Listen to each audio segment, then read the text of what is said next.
Chicken roll recipe.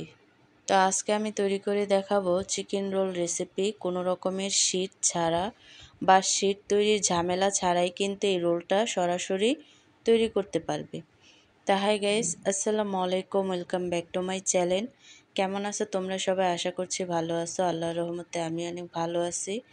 তো guys, chicken roll recipe তৈরি করার জন্য সর্বফার্স্ট আমি পুরটা তৈরি করে নেব। তার জন্য একটা হাঁড়ি নিয়ে নিছি, হাঁড়িতে দিছি তেল আর হচ্ছে পেঁয়াজটাকে একটু সফট করে ভেজে নেব।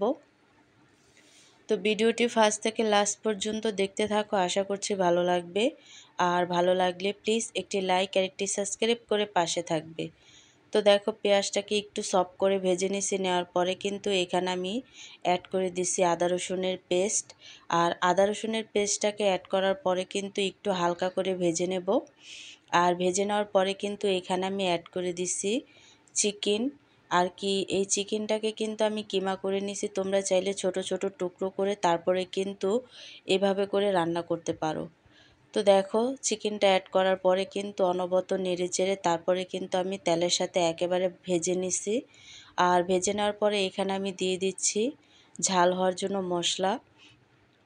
তো এখানে আমি নিত্য প্রয়োজনীয় যে মশলাটা আছে হলুদ বাদে সেটাই কিন্তু অ্যাড করছি। স্বাদ মতো লবণ দিয়ে দিছি আর হচ্ছে সাদা গোলমরিচের গুঁড়ো। তো তোমরা চাইলে কিন্তু এই সব মশলা বাদ দিয়ে তারপরে কিন্তু শুধু সাদা করেও রান্না করতে পারো।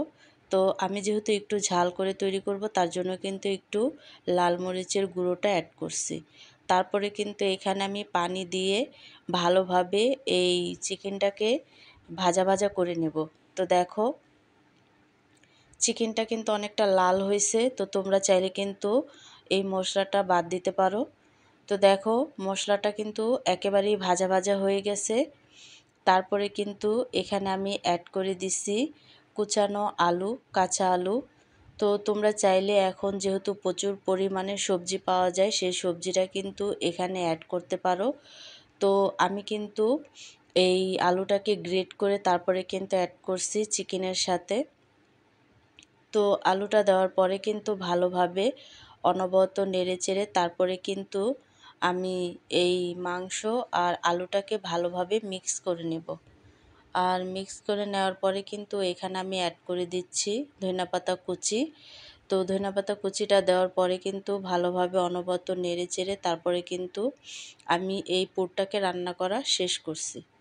করার পরে কিন্তু এখানে আমি যেই রোলটা তৈরি করব তার জন্য কিন্তু এখানে আমি নিয়ে নিছি ময়দা, দিয়ে দিছি চিনি আর দিয়ে দিছি স্বাদ মতো লবণ। তারপরে কিন্তু এখানে আমি অ্যাড করে দিছি ইস্ট। আর ইস্টটা দেওয়ার পরে কিন্তু সবগুলো শুকনো উপকরণ আমি ভালোভাবে এই ময়দার সাথে একবারে মিশিয়ে নেব। আর শুকনো উপকরণগুলো ভালোভাবে মিশিয়ে নেওয়ার পরে কিন্তু এখানে আমি অ্যাড করে দেব হালকা কুসুম গরম পানি। আর এই ডোটা যেহেতু ইস্ট দিয়ে তৈরি করছি, তার জন্য কিন্তু হালকা কুসুম গরম পানি দিয়ে কিন্তু এই ডোটা তৈরি করতে হবে। তো ভালোভাবে অল্প অল্প পানি দিয়ে দিয়ে তারপরে কিন্তু এই ডোটাকে আমি তৈরি করে নেব। আর একটু সময় নিয়ে কিন্তু এই ডোটাকে তৈরি করে নিতে হবে। তো দেখো, এইভাবে করে ময়ম করে করে তারপরে কিন্তু এই ডোটাকে আমি তৈরি করে নেব। আর খুব সহজেই কিন্তু এই ডোটাকে তৈরি করে নেওয়া যায়। তো দেখো, আমি কিন্তু ডোটাকে তৈরি করে নিছি। আর হাতে যেহেতু লেগে যাচ্ছে, তো এই সময়ে কিন্তু অল্প একটু রেগুলার রান্না করার তেল দিলে এই ডোটা একেবারেই কিন্তু হাতে লেগে আসবে না। তো দেখো, আমি কিন্তু তেলটা দেওয়ার পরে আরেকটু ময়ম করে নেব। আর ময়ম করে নেওয়ার পরে দেখবে যে হাতে আর লেগে আসছে না। তো দেখো, একেবারেই কিন্তু ডোটা রেডি হয়ে গেছে। এই পর্যায়ে এসে এই ডোটাকে আমি 1 ঘন্টার জন্য রেস্টে রেখে দেব। আর 1 ঘন্টা পরে দেখো, ডোটা ফুলে কিন্তু ডাবল হয়ে গেছে। আর এই পর্যায়ে এসে এই ডোটাকে আমি চেপে চেপে গ্যাসগুলো বের করে নেব। আর গ্যাসগুলো বের করে নেওয়ার পরে কিন্তু আমি এই ডোটাকে আরেকটু ময়ম দিয়ে নেব। আর এই ডোটাকে যতটা ময়ম দিবে এই রোল খেতেও কিন্তু ততটাই ভালো লাগবে এবং অনেকটা ফ্লাফি হবে। তো দেখো, আমি কিন্তু এই ডো থেকে অনেকগুলো লেচি কেটে নিছি। তো তোমরা যে যেই কয়টা রোল তৈরি করবে ওই কয়টা লেচিই কিন্তু কেটে নেবে। তো দেখো আমি কিন্তু এখানে একটা লেচি নিয়ে নিছি, নেওয়ার পরে কিন্তু একটু বেলে নেব। তোমরা চাইলে হাত দিয়েও কিন্তু এই শীটটা তৈরি করে নিতে পারো, যেহেতু ইজ দেওয়া থাকলে কিন্তু এই শীটটা অনেক ভালোভাবে তৈরি করা যায়। তো দেখো আমি কিন্তু একটা শীট তৈরি করে নিছি, আর নেওয়ার পরে কিন্তু যে পুরটা তো এখানে কিন্তু আমি পরিমাণ মতো পুরটা অ্যাড করে দিচ্ছি। তো তোমরা যতটুক ইচ্ছা পুর কমিয়ে বাড়িয়ে দিতে পারো। তো আমি একটু বেশি করেই দিচ্ছি, দেওয়ার পরে কিন্তু এখানে আমি রোলটা তৈরি করে নেব। তো দেখো রোলটা তৈরি করা অনেকটাই সহজ, শুধু এভাবে করে সিল করে নিলেই চলবে। তো দেখো এভাবে করে তারপরে কিন্তু আমি এই রোলটাকে খুব সহজভাবে তৈরি করে নেব। আর রোলটা একটু বড় বড় টাইপেরই কিন্তু তৈরি করে নেব। তারপরে কিন্তু মুখটাকে ভালোভাবে সিল করে নেব, আর খুব সহজভাবেই সিল করে নেওয়া যায়।